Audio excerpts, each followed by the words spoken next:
Eh bien bonjour à tous, ici Naoru, j'espère que tu vas bien. On va se retrouver dans la nouvelle vidéo analyse hebdomadaire. On est le 25-10, c'est ma dernière analyse d'octobre.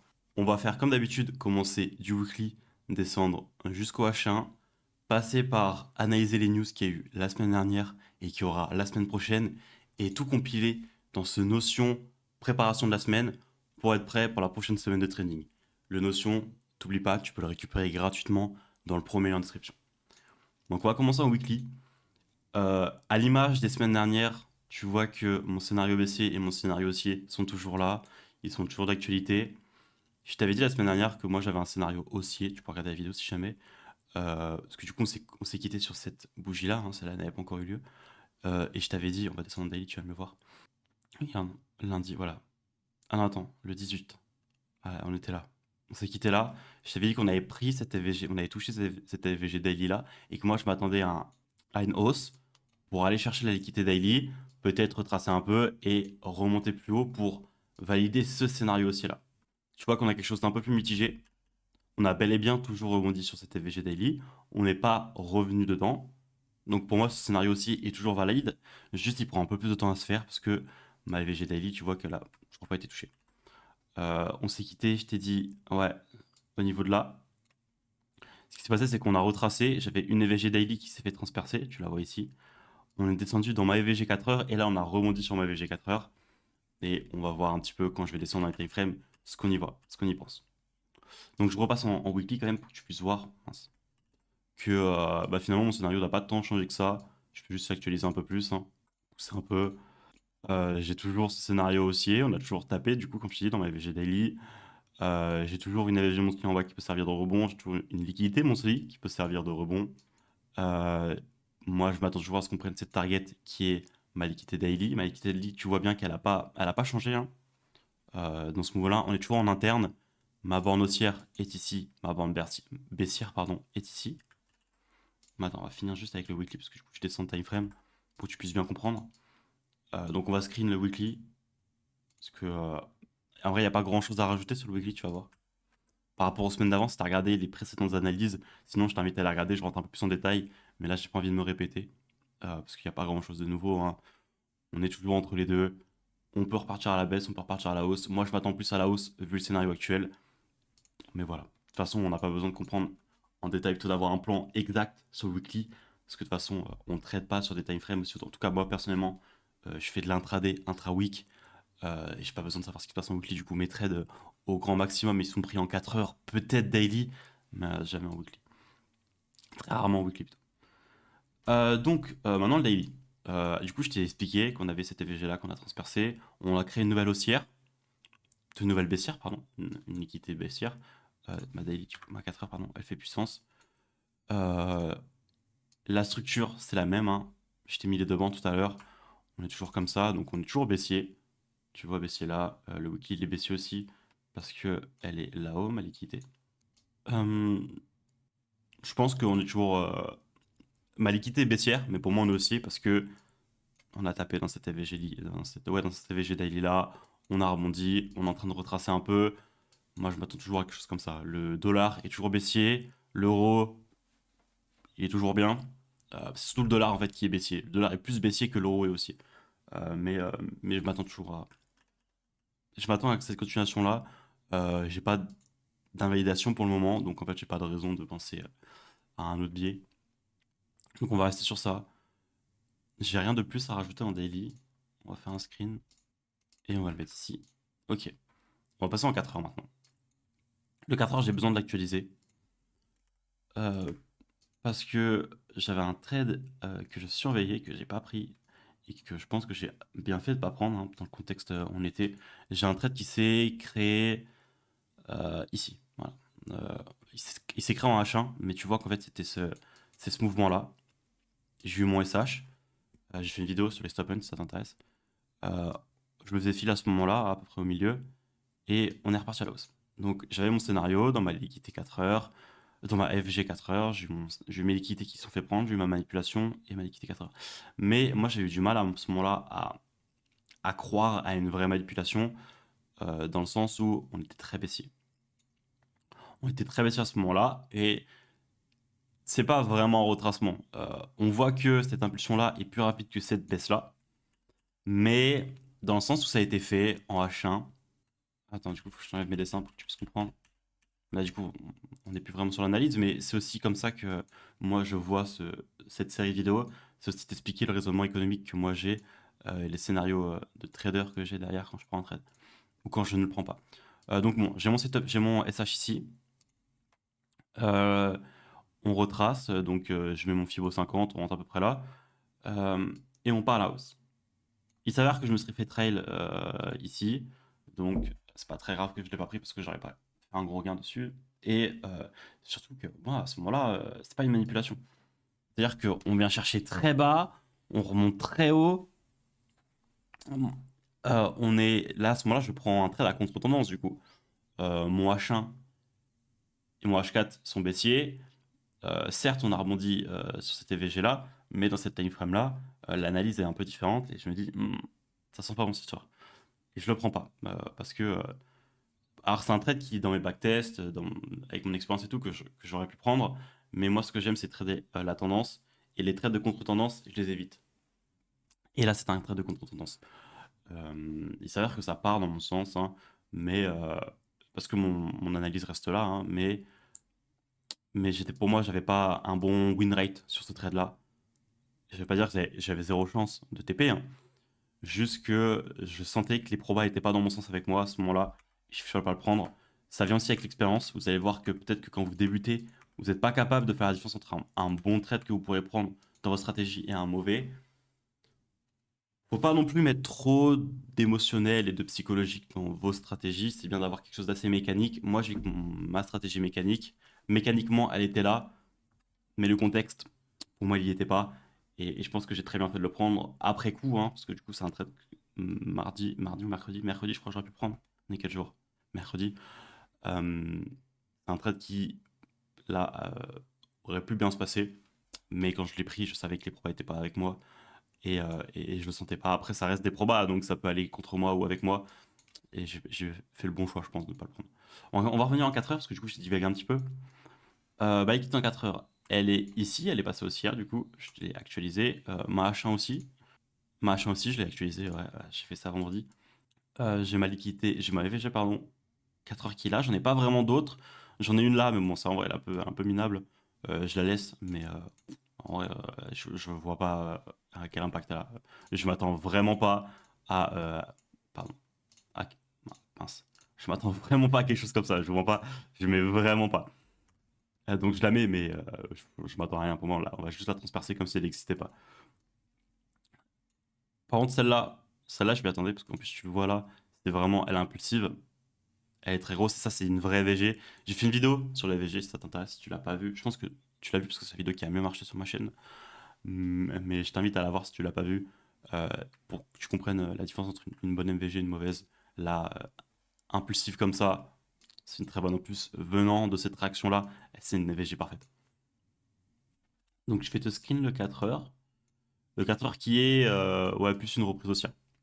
Qui a l'air d'être plus une reprise haussière, mais un tout début de reprise. Tu vois que la reprise haussière, finalement, elle se fait dans ce petit carré-là, parce qu'on est revenu là et qu'on a fini ce qu'on peut appeler le retracement, du coup, maintenant. On a fini tout ce retracement-là. Mais c'est encore un peu tôt pour parler de grandes reprises.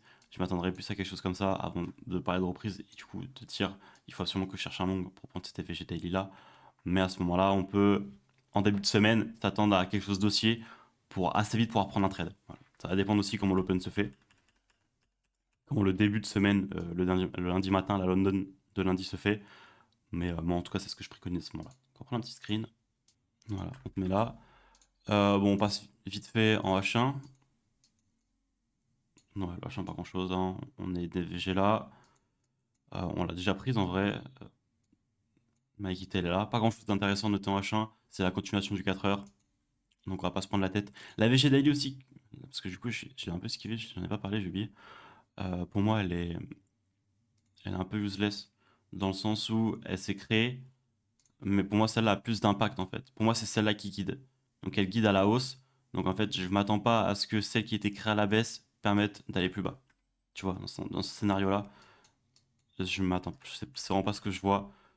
Pour moi, c'est vraiment une qui s'est créée parce qu'il faut qu'elle se crée et qu'elles ne peuvent pas toutes être efficientes, même si celle-là est bonne, et celle-là elle est bonne, hein, factuellement, tu la vois, c'est une bonne FVG. Quand je suis baissier, je vois une FVG comme ça, j'ai envie de la trader. Mais dans le scénario où je suis haussier je me vois haussier dans toutes mes time frames, même si je le suis pas forcément de façon structurelle. Moi, je le vois de façon en analysant qu'on est haussier. J'ai pas envie de prendre un trade, j'ai pas envie de prendre un short sur ça.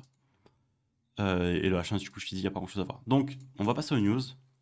Là, on est sur ce qui s'est passé cette semaine. Pas grand chose. Je t'avais parlé de l'inflation, surtout le vendredi. On l'a eu, hein. Mais ça n'a pas été quelque chose d'anormal, on va dire.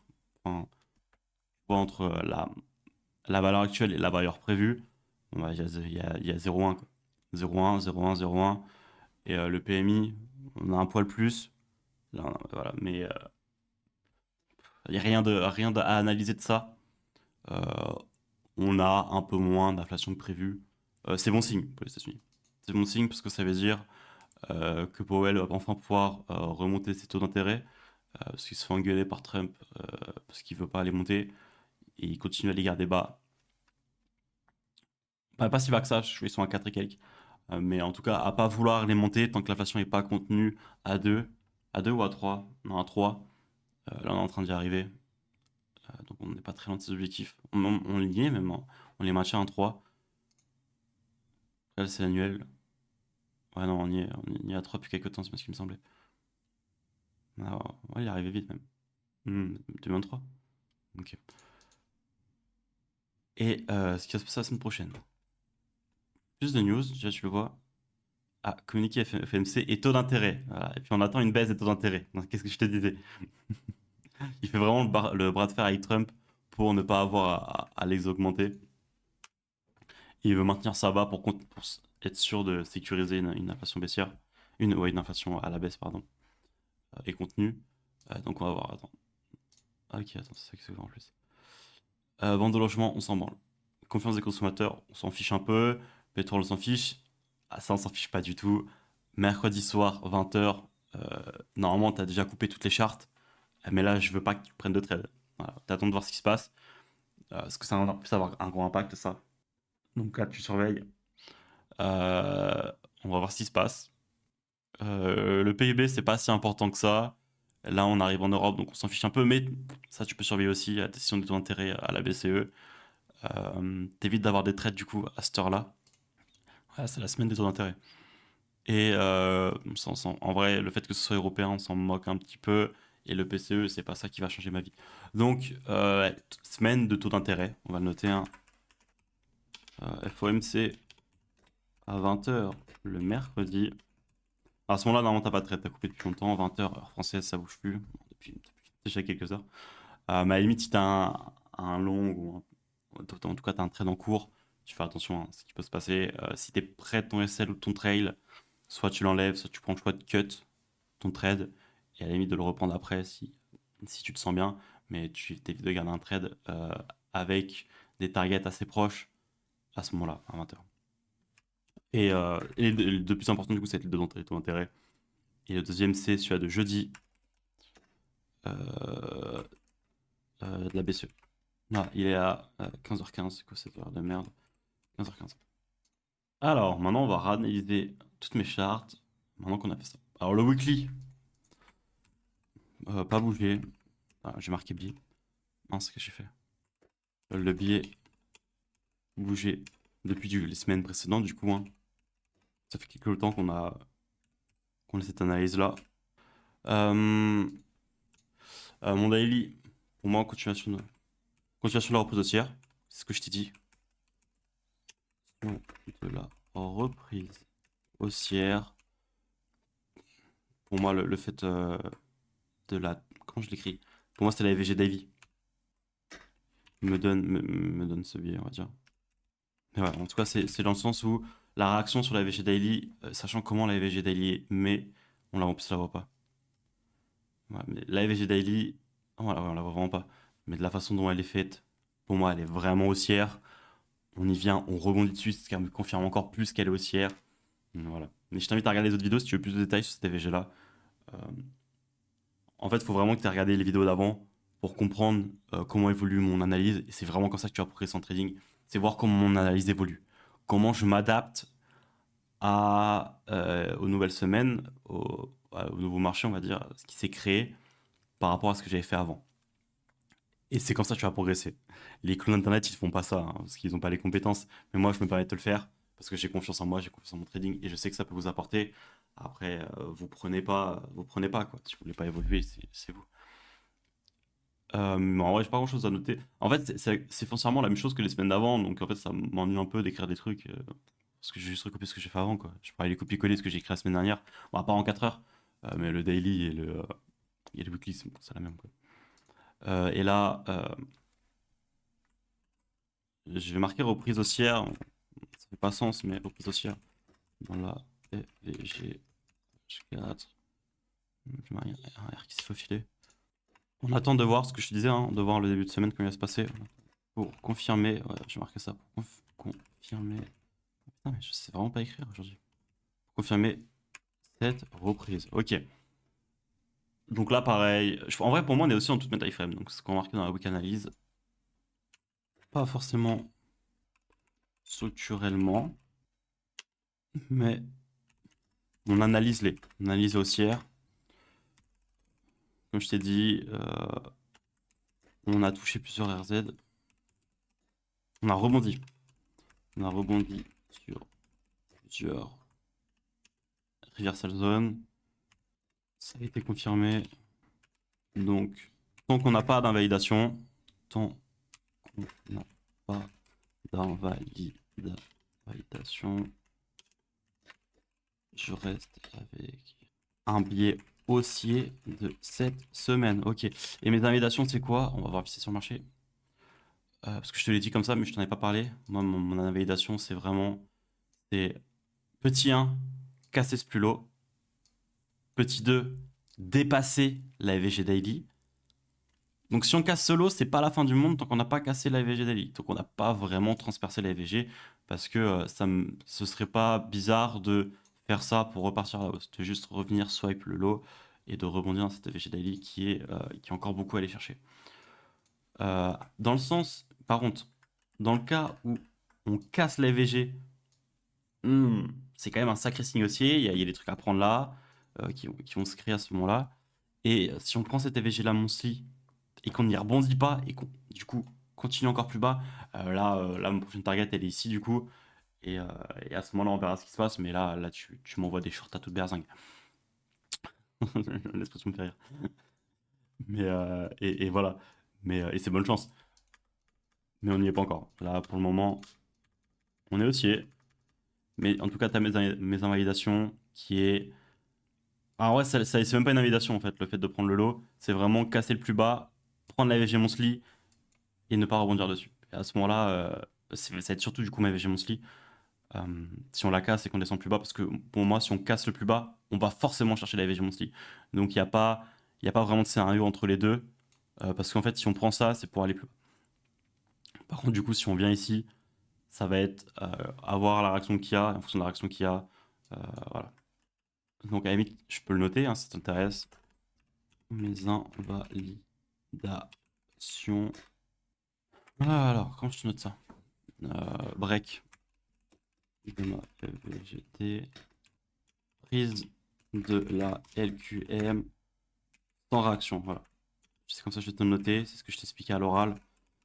C'est que si on pète cette FVG et qu'on réagit pas dedans et qu'on continue plus bas, pour moi, on repasse vraiment baissier.